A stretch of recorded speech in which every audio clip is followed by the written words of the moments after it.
अरे काय त्रिमूर्ती बसले का? काय गप्पा गोष्टी चालू आहे बा तिघांच्या तुमच्या?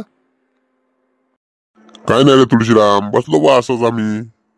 काय आता इकडे तिकडे बसाव तर इथं बसाव. तुळशीराम झाली का तुझी तूर सोंगणं? हो हो मोठवा, सोंगली बी आणि काढली बी. काय शेंगा लय पतल्या पतल्या शेंगा होत्या त्याले. या मधल्या वातावरणानं होय का काय, शेंगाच नाही धरल्या त्याले. यावर्षी राजा तुरी एक नंबर दिसत आहे ना. काय हिरव्या गार गच मस्त अशा वाटत जाता. पण त्याला मालच नाही धरला. काय झालं काय माहिती, काय या वातावरणाने काय हे झालं ते. तुळशीराम, विजा काय कागदपत्र घेऊन फिरून राहिला रे बा? काय रे ते ग्रामपंचायत मध्ये चपराशी आहे ना? काय असेल त्याचा नोटिसा गिटीचा असेल काय त्या? का रे विजय, हे पान राजा नाल्या किती तुंबल्या का?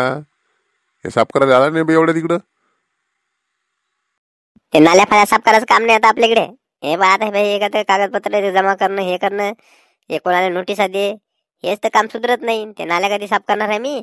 ते नाल्या आता ते करतील, ते ठेवतील एखादा कामगार कोणता, कॉन्टॅक्ट देऊन देतील कोणाला.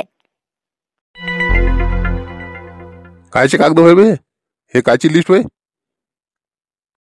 हे घरकुल आलेत ना लोकांचे, त्याच्याने हे सगळ्याच्या आधार कार्ड आणि बँकेच्या पासबुकची झेरॉक्स जमा करणं चालू आहे ना. ते गटावल्या बायाले बी भेटून राहिले बरं. पाहिजे तू काकुली सांगला कागदपत्र जमा करा म्हणून द्यायले. बायाला सांगा लागते का बे? त्याला तर आपल्या आधी खबर लागते. अतिशय आनंदाची गोष्ट आहे की प्रधानमंत्री आवास योजनेच्या अंतर्गत यावर्षी आपल्याला केंद्र सरकारने 6.5 लाख घरं मंजूर केली होती.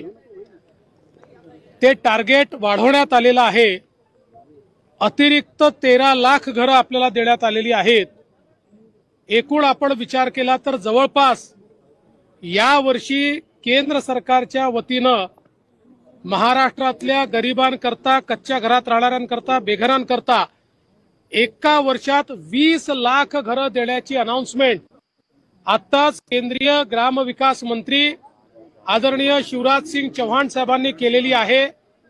महाराष्ट्राला मोदी सरकारने दिलेली ही अत्यंत मोठी भेट आहे आणि देशाच्या इतिहासामध्ये कुठल्याच राज्याला आजपर्यंत एका दिवसात किंवा एका दिवसात इतकी घरं मिळालेली नाहीत. ती 20 लाख घरं आपल्याला मिळालेली आहेत. खरं म्हणजे आपल्या आवास प्लस मध्ये बघा मंडळी, सरकारने वर्षाला 20 लाख घरं देण्याचा निर्णय केलेला आहे. त्यामुळे आता प्रत्येक बेघरांना घर मिळणार आहे.